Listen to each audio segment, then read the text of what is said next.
The sun bled orange across the mesa when Elias Turner first saw her.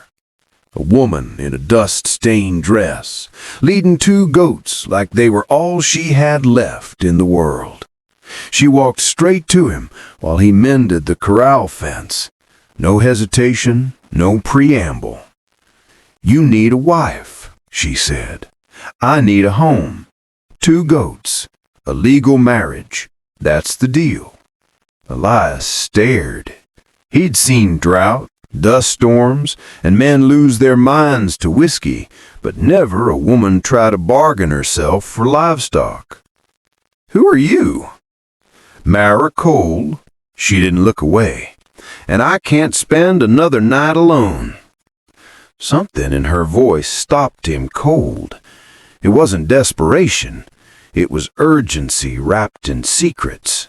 The kind of secrets that chase you into the wilderness. "Why me?"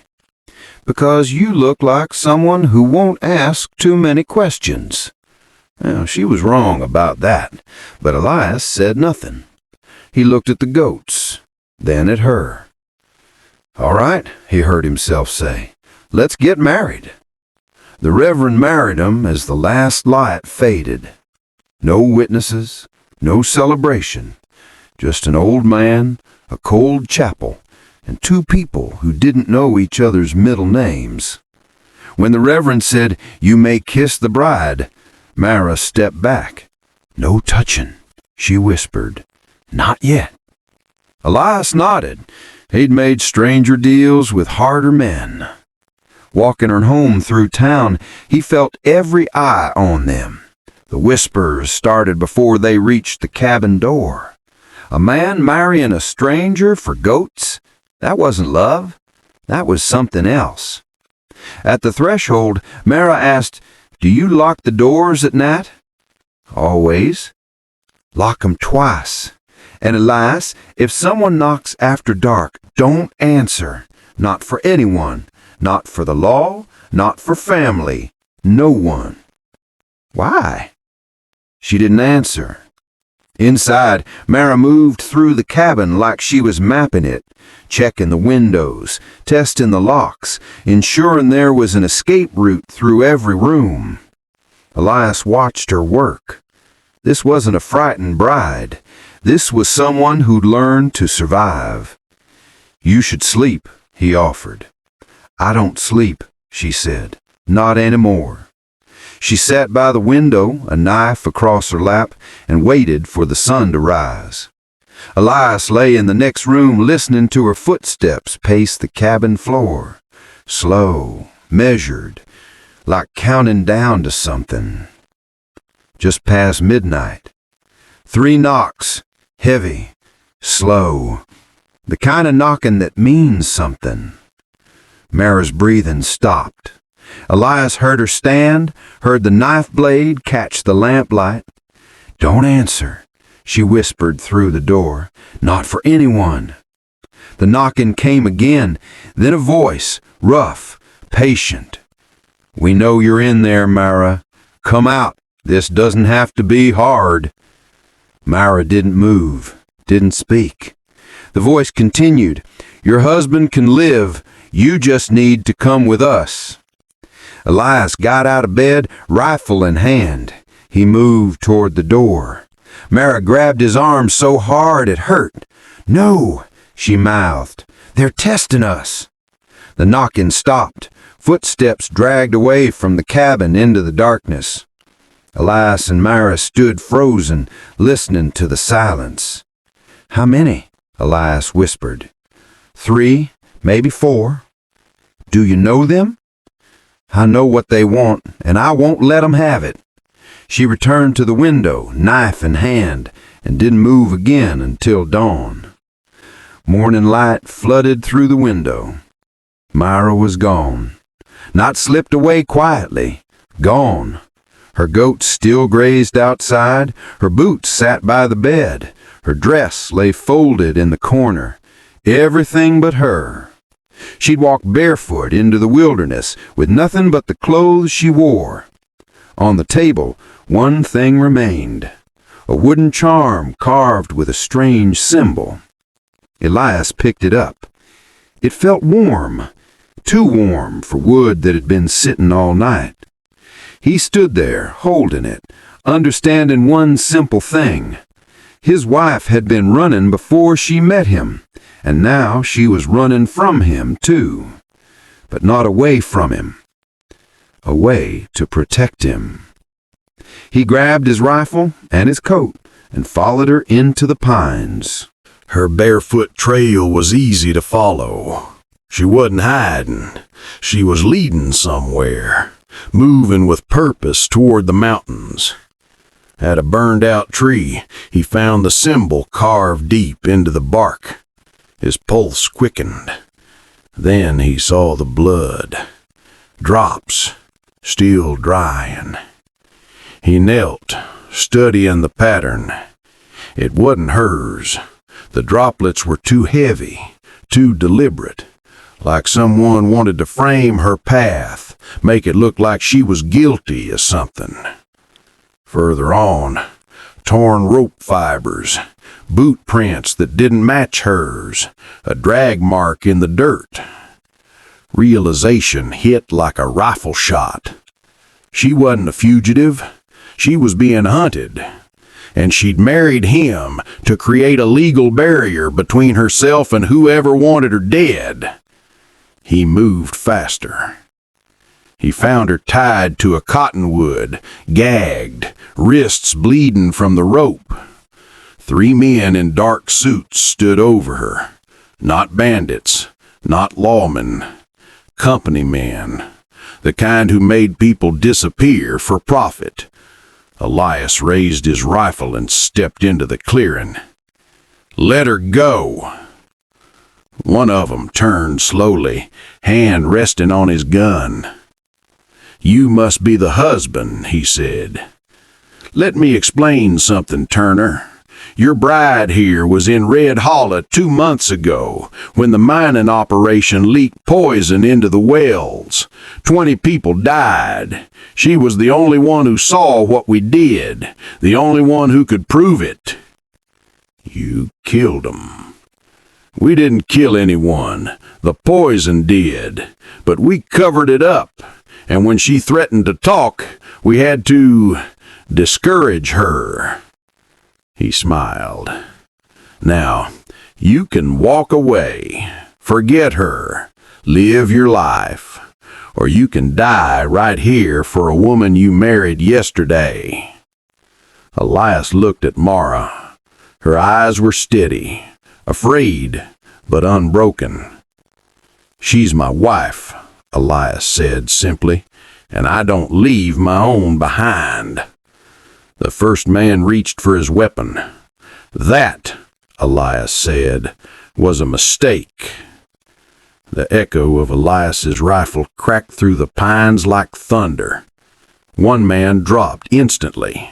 The others dove for cover, returning fire in panic bursts. Rounds splintered the tree above Mara's head, showering her with bark and splinters. Elias moved between shadows, reloading, firing, keeping them pinned. He'd fought Indians and rustlers. He knew how to survive. The second man tried to flank him. Elias was waiting. One shot. The man fell. The third man bolted, stumbling through the brush, losing his mask as he ran.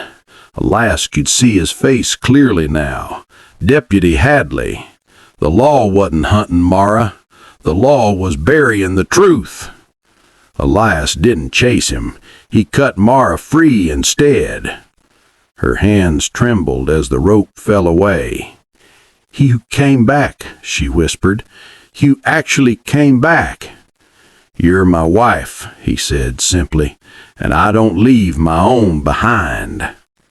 He held her as she cried, not from fear, but from the shock of being saved, of someone choosing to risk everything for her. Back in town, everything collapsed like a house of cards. The third man's body was found 2 miles south, a gunshot wound, self-inflicted. a suicide rather than face the law. When Elias dragged the second captured man to the sheriff's office, Alden was gone, vanished like smoke, fled in the night with the company records. But it didn't matter. The truth was already spreading through town like wildfire. The town doctor produced records of the Red Hollow outbreak, not disease, but mining runoff, poison, systematic, covered up. 20 names, 20 deaths, all of them preventable. Mara sat across from Elias in the lamplight, the wooden charm between them. "I was there when it started," she said quietly. "I saw the contamination spreading through the water supply. I reported it. They told me I was hysterical. When people started dying, I knew the truth would never come out unless I testified. But they couldn't let me talk. So you ran. I ran. And I realized I couldn't outrun them alone. I needed to hide in Sight Plain. A wife in a small town. Someone anchored to a husband and a home. It would buy me time to figure out how to expose them." Elias was quiet for a long moment. "You used me." "I did." She met his eyes. "And I'm sorry for it. You deserved better than a bride with blood in her past." He reached across the table and took her hand. "You also saved 20 people, maybe more. You risked everything." He paused. "When you married me, what were you going to do? Leave me?" "Yes, I was going to disappear. Let you file for an annulment. You'd be free. And you? I was going to keep running until they caught me, or until I found a way to stop them." Elias squeezed her hand. "You're not running anymore. We're going to settle this together." The federal marshals arrived 3 days later. They arrested the company man who'd fled town. They seized the records. They opened an inquiry into the Red Hollow deaths. Justice, finally, had a chance. But Mara stood in the window of the cabin, watching the marshals ride away, and something in her remained broken. "What are you thinking?" Elias asked. "The 20 people are still dead. Their families are still grieving. Justice is just a word." She turned to him. "I married you to survive. Now I don't know who I am without running." Elias walked to her and took both her hands. "You're the woman who tried to save a town. You're the woman who sacrificed everything for the truth. You're the woman who trusted a stranger enough to marry him." He paused. "And you also saved 20 people, maybe more. You risked everything." Mara's eyes filled with tears. "I don't know if I can stop running."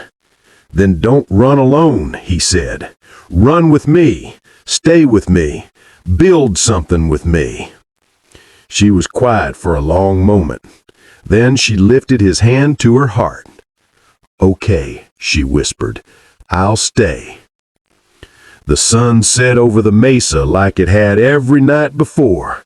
But this time, Elias and Mara stood together on the porch, not as strangers bound by desperation, but as partners choosing each other freely. The goats grazed below them, fat and content. The cabin lights glowed warm against the darkening sky. "No regrets?" Elias asked. "About marrying me for survival?" Mara smiled, a real smile, not the guarded expression he'd first seen. "Only one," she said. "What's that?" "That I didn't kiss you sooner." She did now, and it wasn't the cold transaction of a legal vow. It was real. It was choice. It was the beginning of something neither of them had bargained for when she arrived with nothing but dust, secrets, and 2 goats. When they pulled apart, the last light was fading from the sky. Soon there would be darkness. Soon they might hear knocking at the door again, the ghosts of her past still haunting her. But for now, they stood together.